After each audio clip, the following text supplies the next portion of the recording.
Economics can simply be the concern with the production, consumption, and transfer of wealth. To the average person, this doesn't mean much. But what is really great about economics is how it's used. A community that understands economics is more likely to prosper than one that doesn't. But even between those who understand economics, there is still disagreement. The classic is the battle between capitalism and communism, after fascist economics fell out of fashion. For even more relevance, politicians in the US today still disagree on the value that a stimulus check should be. The first issue is that unbalancing the budget leads to inflation and recession, but also stimulating the economy increases spending, income, and wages. Shouldn't there be a value which has the most positive outcome and the least negative that a simple mathematical function can determine? This all begs the question, why do economists still disagree with each other? Why are there different economic systems? If economics is simply numbers, how can 2 plus 2 equal 3 and 5? To understand economics, we must know its history. Before agriculture, during the hunter-gatherer times, there was no economic system, but economics was occurring. The concern for the transfer of wealth came when individuals traded goods. Then all of a sudden, agricultural revolution. Humans are estimated to have begun existence 7 million years ago, and about 12,000 years ago, the agricultural revolution created the first society. This means humans have lived in societies for 0.17% of our existence, which calls into question the true nature of humans and if this whole society thing is just a phase. Anyways, moving on to the economics of these first societies. Many economists, both proponents and opponents of capitalism, argue that it's the natural way a society determines the value of labor and goods, and the transfer of wealth. But the economies of the first societies of humans were actually oligarchies. Oligarchies are economies controlled by one or a few people. Using crops that naturally grew in each area, humans would create their own farms, and the person with the biggest farm held the most political power. In ancient Mesopotamia, modern-day Iraq, grew one of the first civilizations. With few and even no farming advancements, slave labor was often used to maintain crop yield. There were large granaries, where the leader of a society, often a priest, would pay people who did things other than farming, like welding weapons for defending the food. The jobs of each person revolved around food, and this was directed by a single person, an oligarch. As agriculture evolved, more people were able to do things other than make food. They diversified the early societies, allowing for more thinking and inventions, which led to herding and using animals to help with farming, which massively increased crop output, and the advancements exponentially grew. The rise of the Greeks, and then rise of the Roman Empire, made way for the first capitalist system. The Roman system was so capitalist that firefighters would appear at someone's home and demand them to sell the burning house for a low price. Once the homeowner sold their house, the firefighters would put the fire out and then rent it back to them at an expensive price, and this method made them incredibly rich. Many Roman politicians didn't want to make themselves look bad by taxing people, so the government hired private companies to collect taxes, and if they collected more than necessary, the profit would be kept. The Romans also conducted a hegemon of Mediterranean trade, leading to the spread of more food, mostly grown on the breadbasket of the Nile, which led to more ideas and innovation and a dynamic society. But mostly for the Romans, they used this surplus of wealth to fund their military, to fight each other and sometimes foreign enemies when they weren't embroiled in a civil war. As the Romans collapsed, the next era began. Entering the medieval era, the lives and economies of humans increasingly revolved around serfdom and royalty. People got increasingly good at using military force to exercise their will. Many monarchs were enforced by divine right, when combined with military force, created a culture and society of peasants that worked on the land owned by a king. The concern with the transfer of wealth diminished and was replaced with a king and sometimes a queen's want to maintain control. The people struggled to make any economic gain, and the economies became stagnant during the Dark Ages. All of this was completely upended when Christopher Columbus became wealthy and made his king and queen of Spain fabulously wealthy. This convinced much of Europe that to compete politically, they had to sail to the New World and build overseas empires. These pillagings all across the Atlantic increased trade, and unfortunately, as slave labor expanded and grew new and fascinating crops in the New World, food production became less of an issue for the common people in Europe. This allowed for peasants to invest in the New World or even leave their country to it. Now, society no longer completely depended on a single person to run the economy and own the land on which peasants worked. This led to the common man to be bolder and stand up to the monarch, giving way for the English Civil War and Glorious Revolution, the French Revolution, and congresses and democracy spreading to the cities of Germany and the republics of Italy. The Protestant Reformation made people question the status quo, and this all came together in the Netherlands.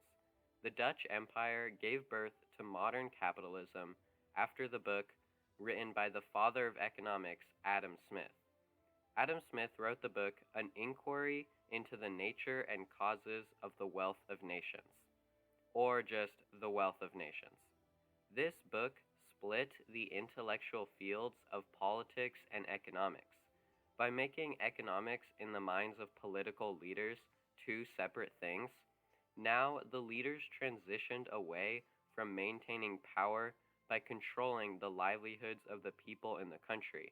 While giving up absolute monarchist control, monarchs hoped it would benefit them by advancing the wealth of their country and allow them to dominate political life of all Europe and defend from their enemies with overwhelming power and wealth, giving way to capitalism and flourishing economic freedom. Unfortunately for the people of Russia, these advancements weren't made. The system of serfdom in Eastern Europe still continued. The Russian emperor owned all the land in his empire, and the peasants were meant to work on the fields for the glory of the Russian leader. Instead of an oligarch monarch giving freedom to the country, like in Western Europe, the emperor controlled them more than ever. As alcohol addiction became more prevalent and the emperors created large plantations to create vodka and keep themselves wealthy, while the common person would be kept weak and unable to fight. The system of economics in Russia, combined with the fear of large companies exploiting workers, led to the rise of communism. Communists believed that companies held too much political control and abused it. Interestingly, this is similar to how military generals in the Roman Empire gained political control by getting resources, food, and equipment to dominate political life. Karl Marx argued in his new book, The Communist Manifesto, that the power of the common man should be bolstered and that society was suffering by the rhetorically called fat capitalist pigs.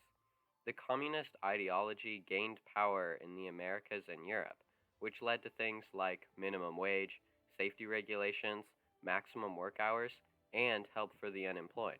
These reforms calmed support for communists in Western Europe and in the United States with the progressive movement. But in Russia, life only continued to worsen. These conditions led to animosity and militancy, but a massive European war, World War I, showed the weakness of the Russian Empire and, most importantly, gave the communists more support from the scariest economic factor every economist must consider: angry mothers with hungry children. As communist society took hold in Russia, The culture of control by the government was difficult to shake off. The people of Russia knew about liberty but didn't idolize it. As John Green points out, a revolution is 360 degrees, meaning you end where you began. Capitalism began as an upheaval to the oligarchism before it. Communism shook up and challenged capitalism. And finally, fascism sought to be a third way, apart from the struggles of communism and capitalism. Fascism accepts that businesses can be tyrannical and that communism is right to protect the workers. But fascists also believe that big business is necessary for economic growth. This led fascism to restrict businesses from exploiting workers, and they also sought to strengthen national wealth. But who was going to decide what did exploitation? If you're psychopathic and named Hitler, then the answer was simple. After gaining political power, Hitler stopped companies who didn't support the Aryan race in order to supposedly protect workers.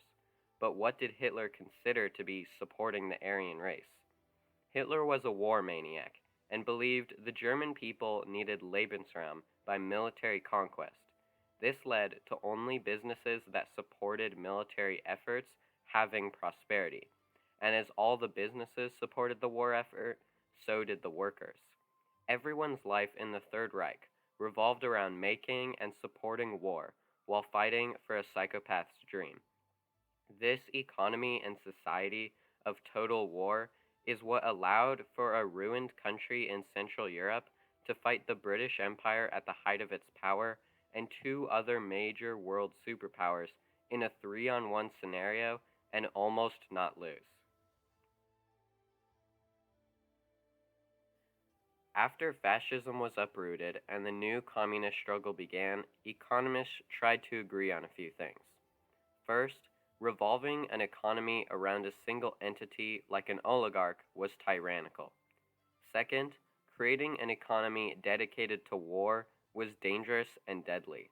And third, as communism showed limited wealth without a dynamic and well functioning economy, capitalism finally took the reins as the world's dominant system of concerning ourselves with the production, consumption, and transfer of wealth. To answer the questions proposed at the beginning, how can economists disagree? How can different economic systems both prosper? Well, economic theory. Yeah, economics is just a theory. There's no way to for sure prove if any of this actually exists. Economics is just people attempting to explain data and wealth, determine the causes and effects of economic events, and most importantly, how economics should affect our political society, if it should affect it at all. The development of economics in the West has so many aspects, without even touching on economics in Asia or early societies in Africa and the Americas. With an infinite number of variables, it's difficult for economists to agree, but not impossible. It's when economics is tasked with determining the relationship between citizen and country, between worker and entrepreneur, and the relationship we have with ourselves, from a society relying on food and its production to the booming, dynamic 21st century wealth. It's no wonder that somehow a simple mathematical system is able to prove that 2 plus 2 can equal 3 and 5, or any other number. And while this field in its entirety is fascinating and a joy to play with, the burden of our entire lives, our wealth, our relations, all rest in the hands of a silly, little, possibly existing, jumbled bits of ideas and knowledge I like to call economics.